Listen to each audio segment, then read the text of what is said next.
So, guys, the big, massive moment of the night last night was the fact that Pierre Poilievre actually lost his seat.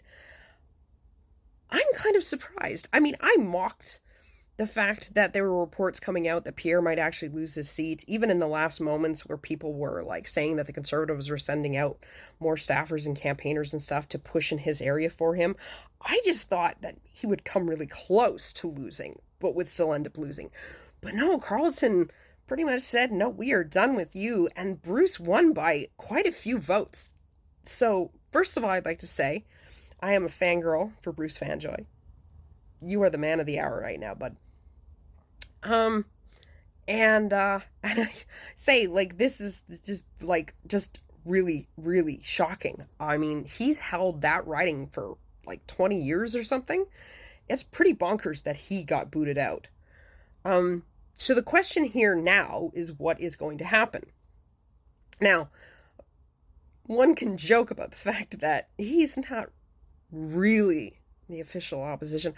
I mean, he doesn't even have a seat. Canada didn't elect him. But that joke aside, what is actually going to happen from here on out? Well, so when Parliament goes back goes back in and starts running again, he won't have a seat. So that means he can't vote. He can't argue on the floor. He'll have to sit up in the gallery. He still can be the leader of the Conservative Party. But what will most likely have to happen is a Conservative candidate is going to have to step down out of a riding that they won in, most likely a Conservative stronghold, to ensure that Poilievre is going to, be able to hold that seat, and a by-election will be called. Now, I don't know how quickly they can call a by-election when there was just an election. I think that they do have to wait a certain amount of time, so it's not like they can do it tomorrow. But like I said, in the meantime, he has to sit on the sidelines, and he can't really do anything in the House of Commons. Now, one does consider the future of the Conservative Party now, because other leaders have been kicked out for less. I mean, yes, he gained a lot of seats for the Conservatives last night, but they still lost. And previous Conservative Party leaders that gained seats were Andrew Scheer, Erin O'Toole, because, see, when Harper lost, he decimated the friggin' Conservative Party. They were down to 99 seats. So Andrew Scheer got some back, but they still kicked him out. Erin O'Toole got some back, but they still kicked him out, and they held their seats. So now the question is the Conservative Party still going to treat him like they treated everybody else? Especially considering that his own riding didn't want him. Like, obviously, there was some movement in the people in Canada. So some of what Poilievre was doing was resonating with Canadians, enough for them to gain some more seats. But the question is here, is it enough? Is it enough for them to continue pushing a leader that makes everything so divisive and hateful and such, where he lies, he won't get a security clearance? Like, there are so many issues with Poilievre, and that's why he didn't win, right? So are the Conservatives going to double down on this? Are they going to keep him as leader, or are they going to look at how they've been doing things and go a different route?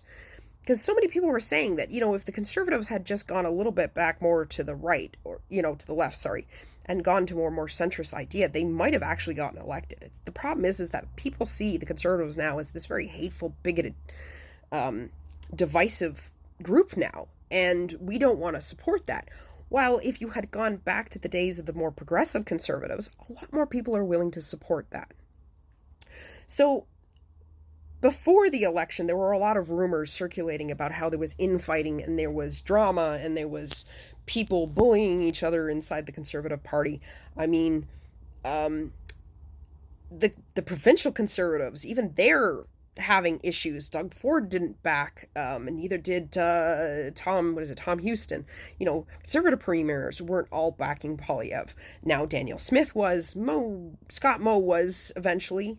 But there's not a consistency in the support of the Conservatives provincially to the federal leader. So when you know that there's not that, you know that there's other stuff going on at the Conservative Party. So I think the Conservative Party is definitely going to have to sit down and determine where the future of this party is going.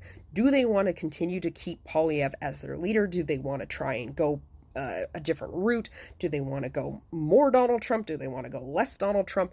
They're going to have to figure out what they want to do.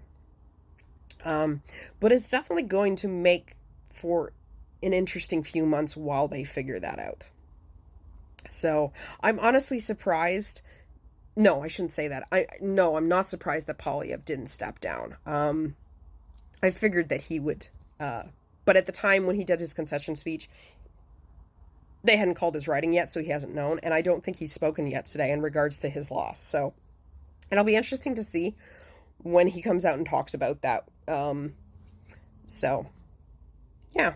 So we'll see from here, but it's definitely going to be interesting for the Conservative Party.